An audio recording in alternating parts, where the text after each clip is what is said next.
Dark aspect of being a bank officer episode के part 1 में मैंने बैंक अधिकारी की नौकरी के 5 नेगेटिव पॉइंट्स के बारे में विस्तार से बताया था कि बैंक ऑफिसर्स की पोस्टिंग ऑल ओवर इंडिया में कहीं भी हो सकती है। जनरल बैंकिंग ऑफिसर्स को कम से कम 2-3 साल किसी रूरल ब्रांच में काम करना पड़ता है। बैंकिंग अधिकारियों को सही ढंग से ट्रेन नहीं किया जाता है, यहाँ तक कि कस्टमर डीलिंग सही से नहीं सिखाई जाती है। चौथा, ग्रे एस्पेक्ट ये बताया था कि बैंक ऑफिसर की जॉब रिस्की जॉब है, क्योंकि बैंकों में पब्लिक का पैसा रखा होता है। यदि एक भी पैसे की भूल चूक हुई तो बैंक अधिकारियों के अगेंस्ट एक्शन लिया जाता है और पब्लिक का गुस्सा अलग से झेलना है। पांचवां नेगेटिव पॉइंट ये बताया था कि बैंक ऑफिसर्स अब बैंक ऑफिसर्स नहीं रहे, बल्कि सेल्समैन बन गए हैं। अनेकों प्रकार के banking and non banking products उन्हें कस्टमर्स को जबरदस्ती बेचने पड़ते हैं। इस वीडियो में बैंक ऑफिसर की जॉब के दूसरे अन्य नेगेटिव एस्पेक्ट्स के बारे में बात करते हैं और जानते हैं कि बैंक अधिकारियों को और क्या क्या झेलना पड़ता है।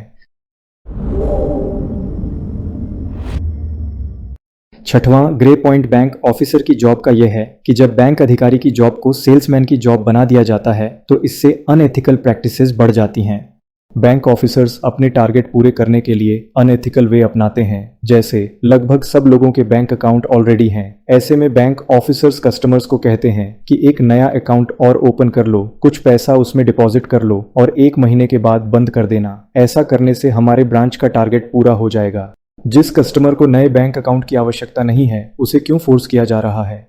ऐसा इसलिए किया जा रहा है क्योंकि हेड ऑफिस, एनबीजी और जोनल ऑफिस में एसी कमरों में बैठे नवाबों के दिमाग में ऐसे विचार आते हैं कि ब्रांच में एम्प्लॉइज खाली बैठे हैं, इसलिए उन्हें ये टारगेट दिए जाएं। यहाँ पर एक कमाल की बात बताता हूँ। एडमिनिस्ट्रेटिव ऑफिसेज में बैठे अधिकारियों को लगता है कि ब्रांच में कर्मचारी फालतू बैठे हुए हैं और ब्रांच के एम्प्लॉइज को लगता है कि एडमिनिस्ट्रेटिव ऑफिसेज में बैठे अधिकारी दिन भर बस मक्खियां मारते रहते हैं। इन दोनों के बीच बिल्ली का खेल चलते रहता है।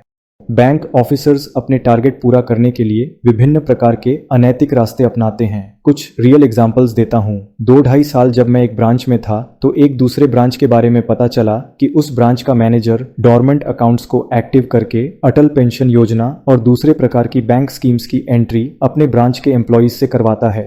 डॉर्मेंट अकाउंट्स वो होते हैं जो कई सालों से इनएक्टिव पड़े हैं, जिनमें पैसा तो है लेकिन कई सालों से कोई भी ट्रांजैक्शन न होने के कारण बैंक के हेड ऑफिस द्वारा इन अकाउंट्स को फ्रीज कर दिया गया है। या तो इन अकाउंट होल्डर्स की डेथ हो गई, या कस्टमर्स भूल गए, या विदेश चले गए।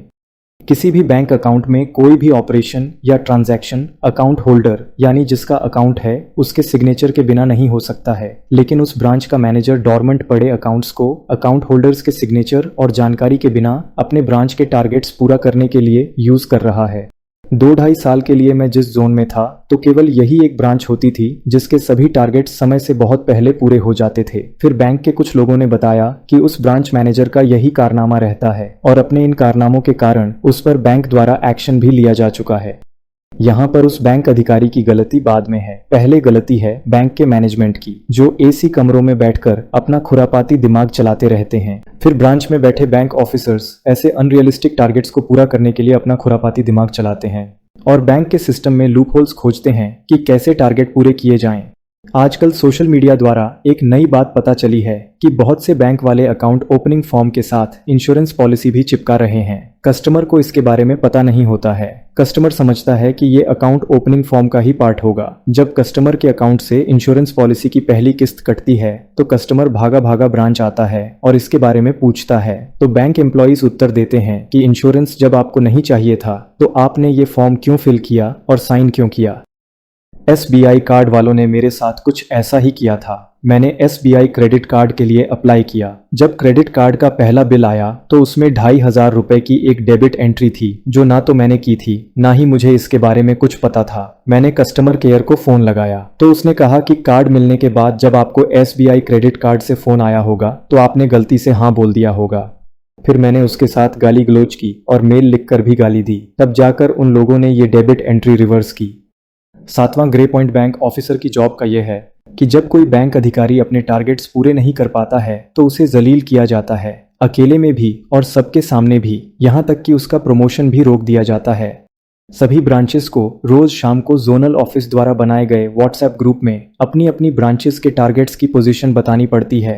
कि कितने सेविंग अकाउंट खोले, कितने करंट अकाउंट खोले, कितने लोन दिए, कितनी सुड लाइफ या कोई दूसरी इंश्योरेंस पॉलिसी बेची, कितना गोल्ड लोन दिया, कितने डेबिट और क्रेडिट कार्ड इशू किए, कितने म्यूचुअल फंड की SIP बेची, आदि आदि। ब्रांच में दो लोगों की हालत बहुत पतली रहती है, एक तो ब्रांच मैनेजर की और दूसरा ब्रांच में यदि मार्केटिंग ऑफिसर है तो मार्केटिंग ऑफिसर की हालत वाली होती है। ब्रांच मैनेजर पर बाद में बात करते हैं, पहले मार्केटिंग ऑफिसर के बारे में बताता हूँ। ये लोग दिन भर अपना झोला लेकर घूमते रहते हैं, ब्रांच मैनेजर से ज्यादा इनको सुनना पड़ता है। यदि मैं खड़ी बोली का प्रयोग करूं तो ब्रांच मैनेजर से ज्यादा मार्केटिंग ऑफिसर को जलील किया जाता है, क्योंकि इनको रखा गया ही इसलिए है ताकि बैंक का बिजनेस दिन दूनी और रात चौगुनी बढ़ सके। मार्केटिंग ऑफिसर की बैंक में इतनी इज्जत होती है कि ब्रांच में बैठने के लिए इनकी अपनी सीट तक नहीं होती है। जिस बैंक की ब्रांच में मैंने 2-2.5 साल काम किया है उसके आधार पर बोल रहा हूँ। बाद में कुछ मार्केटिंग ऑफिसर्स ने अपने बारे में बताया कि भले ही हम दिन भर घूमते रहते हैं लेकिन 1-2 घंटे के लिए हम अपने रूम पर जाते हैं और मस्त नींद मार कर आते हैं। अब ब्रांच मैनेजर की बात करते हैं। ब्रांच मैनेजर का अर्थ है कि जो ब्रांच का हेड है, ब्रांच की सारी चीजें उसके सुपरविजन में होती हैं। ब्रांच मैनेजरों को रोज शाम को जोनल ऑफिस में बैठे DZM और ZM को रिपोर्ट करना पड़ता है, या ये दोनों लोग ही उसे फोन कर देंगे कि क्या आज तुम्हारे ब्रांच में कुछ भी नहीं हुआ, केवल चेयर पर बैठने के लिए ब्रांच मैनेजर बने हो। बैंकों में हर 3 महीने के बाद क्वार्टरली क्लोजिंग होती है, जिसके बाद सभी ब्रांच मैनेजरों को प्रसाद लेने के लिए जोनल ऑफिस बुलाया जाता है। सभी 40-50 ब्रांच मैनेजर्स को राउंड टेबल बैठाया जाता है। जोनल मैनेजर एक एक करके सबको खड़ा करके पूछताछ करता है कि तुम्हारे इस क्वार्टर के टारगेट क्यों पूरे नहीं हुए, किसने तुम्हें ब्रांच मैनेजर बना दिया, अपने काम के बारे में तुम्हें कुछ पता भी है, बिना टारगेट पूरे किए कैसे शाम को तुम घर जाते हो और कैसे रात में तुम्हें नींद आती है, और भी बहुत प्रकार की बातें बोली जाती हैं। ऐसी कुछ वीडियोस कभी कभी वायरल भी हो जाती हैं जो आपने भी देखी होगी। ब्रांच मैनेजर और बाकी के दूसरे ब्रांच मैनेजर्स अपनी अपनी मुंडी नीचे करके यस सर बोलते रहते हैं। 8वां ग्रे पॉइंट बैंक ऑफिसर की नौकरी में यह है कि बैंकों की ब्रांचेस में अब डिपॉजिट और एडवांस के साथ साथ मिस सेलिंग और क्रॉस सेलिंग भी होती है। मिस सेलिंग का अर्थ है कि किसी प्रोडक्ट या सर्विस के बारे में पूरी और सही जानकारी दिए बिना कस्टमर को जबरदस्ती बेच देना। क्रॉस सेलिंग का अर्थ होता है कि जो प्रोडक्ट या सर्विस आप पहले से यूज कर रहे हैं उससे संबंधित प्रोडक्ट्स या सर्विसेज कस्टमर को बेचना। मिस सेलिंग और क्रॉस सेलिंग के भी टारगेट दिए जाते हैं। मिस सेलिंग और क्रॉस सेलिंग में जो प्रोडक्ट सबसे ज्यादा बेचा जाता है वो है बैंक के खुद का या किसी इंश्योरेंस कंपनी से टाई अप का इंश्योरेंस प्रोडक्ट, जैसे सुड लाइफ। इन प्रोडक्ट्स में इंश्योरेंस पॉलिसीज भी होती हैं और वेल्थ क्रिएशन प्लान भी होते हैं। असल में कोई वेल्थ क्रिएशन नहीं होता है, केवल नए नए आकर्षक टर्म्स आपको सुनाए जाते हैं। इनका एक प्लान कुछ ऐसा था कि 5 साल तक आपको हर साल 1 लाख रुपए का प्रीमियम देना है। उसके बाद 5 साल का वेटिंग या लॉक इन पीरियड होता है। फिर वेटिंग पीरियड के बाद अगले 5 साल तक आपको रिटर्न्स दिए जाएंगे, यानी जो पैसा आप आज जमा करोगे उस पर रिटर्न 10 साल बाद मिलेगा और उससे एक्चुअल में कोई वेल्थ क्रिएट नहीं होती, बल्कि वो रिटर्न्स FD के बराबर या उससे भी कम होता है। ये आप ChatGPT से भी पूछ सकते हैं कि कितना रिटर्न्स मिलता है। ये इस प्रकार की कंपनियां कस्टमर्स से पैसा लेकर शेयर मार्केट में लगाते हैं। इनके पास काफी एक्सपीरियंस्ड फंड मैनेजर्स होते हैं जो शेयर मार्केट से पैसा कमाना जानते हैं। कस्टमर्स के प्रीमियम के पैसों से ये लोग शेयर मार्केट से कई गुना पैसा कमाते हैं और कस्टमर को 10 साल बाद या लॉक इन पीरियड के बाद FD के रिटर्न से भी कम पैसा देते हैं। मनी लाइफ में छपी एक न्यूज के अनुसार उड़ीसा के संभलपुर के एक आदमी को 8 बैंकों ने 17 इंश्योरेंस पॉलिसीज बेची। इस आदमी का कसूर केवल इतना था कि उसे कुछ लोन चाहिए था। इस आदमी ने कहा कि मुझे उतनी अंग्रेजी नहीं आती है, इन 8 बैंकों ने मुझे इन पॉलिसीज के बारे में पूरी बात नहीं बताई। इस मिस सेलिंग और क्रॉस सेलिंग का रिजल्ट ये हुआ कि वह कस्टमर केवल एक ही किस्त दे पाया, और ये पहली किस्त इसलिए दे पाया क्योंकि जिस दिन ब्रांच में लोन सेक्शन होता है उसी दिन बैंक वाले कस्टमर से इस प्रकार की पॉलिसीज का फॉर्म और चेक फिल करा के और साइन कराकर पहली किस्त वसूल लेते हैं, क्योंकि ब्रांच वालों को अपने टारगेट पूरे करने हैं और वे यह भी जानते हैं कि यदि इसके बाद की किस्तें नहीं भी आती हैं तो उनको और बैंक को कोई फर्क नहीं पड़ता, क्योंकि फर्क तो कस्टमर को पड़ने वाला है। ऐसी पॉलिसीज की एक शर्त यह होती है कि यदि लगातार 2-3 किस्तें मिस हो गई तो आपका जमा पैसा या तो नहीं मिलेगा या बहुत कम रिटर्न मिलेगा। इसीलिए बैंक वाले कस्टमर से जल्द पहली किस्त कटवा लेते हैं ताकि उनके टारगेट पूरे हो जाएं, अन्यथा जोनल ऑफिस द्वारा उन्हें रोज जलील किया जाएगा।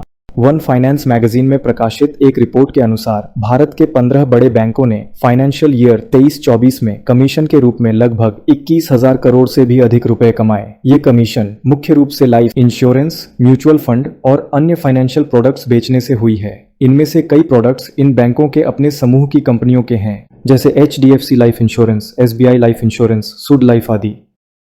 RBI यानी भारतीय रिजर्व बैंक ने कुछ महीने पहले बैंकों द्वारा इंश्योरेंस पॉलिसीज की गलत तरीके से सेलिंग करने पर चिंता जताई थी और कहा था कि RBI बैंकों द्वारा इंश्योरेंस पॉलिसीज की गलत बिक्री को रोकने के लिए नई गाइडलाइंस बना सकता है। 9वां ग्रे पॉइंट बैंक ऑफिसर की नौकरी का यह है कि जिस दिन आपने बैंक अधिकारी की नौकरी ज्वाइन की, उस दिन से ये मान लिया जाता है कि आपने बैंक के सारे रूल्स एंड रेगुलेशंस पढ़ लिए हैं, आपको बैंक के सारे काम आते हैं और आप अपने सीनियर्स या बॉस द्वारा दिए गए किसी भी काम को मना नहीं कहोगे, चाहे आपको उस काम की ट्रेनिंग दी गई है या नहीं। ट्रेनिंग के बारे में पिछली वीडियो में बता चुका हूं कि केवल नाम मात्र की ट्रेनिंग कराई जाती है। मैंने पिछली वीडियो में सर्विस ब्रांच का उदाहरण दिया था कि लगभग सभी ऑफिसर्स को मेमो मिला था। मेमो में लिखा होता है कि क्यों तुम सही ढंग से सिग्नेचर मैच नहीं कर पाए, जबकि सर्विस ब्रांच में एक चेक को देखने के लिए केवल 5-6 सेकंड का टाइम मिलता है और रोज कम से कम 2000 चेक वेरीफाई करने पड़ते हैं। मेमो देने के बाद बैंक सिग्नेचर मैच करवाने के लिए सिग्नेचर एक्सपर्ट्स के पास वो चेक भेजता है। फिर वहां से एक हफ्ते के अंदर उत्तर आता है कि दोनों सिग्नेचर में तो 10-12 स्ट्रोक्स का डिफरेंस है, जबकि बैंक अधिकारी को वो सिग्नेचर मैच करने के लिए केवल 5-6 सेकंड का टाइम मिलता है। ये तक ट्रेनिंग नहीं दी जाती है कि सिग्नेचर कितने प्रतिशत मैच होना चाहिए। ना ही बैंक अधिकारियों को सिग्नेचर एक्सपर्ट्स वाली कोई ट्रेनिंग दी जाती है।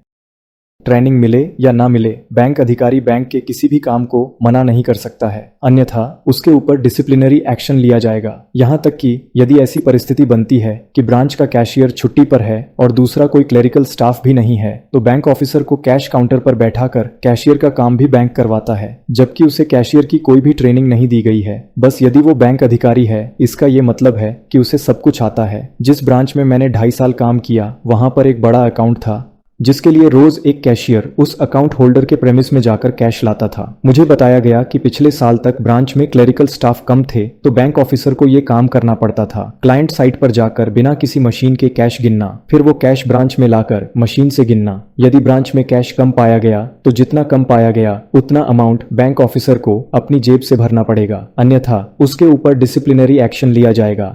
डिमोनिटाइजेशन यानी नोटबंदी में पता नहीं कितने बैंक एम्प्लॉइज स्पेशली कैशियर्स को अपने जेब से पैसे भरने पड़े होंगे।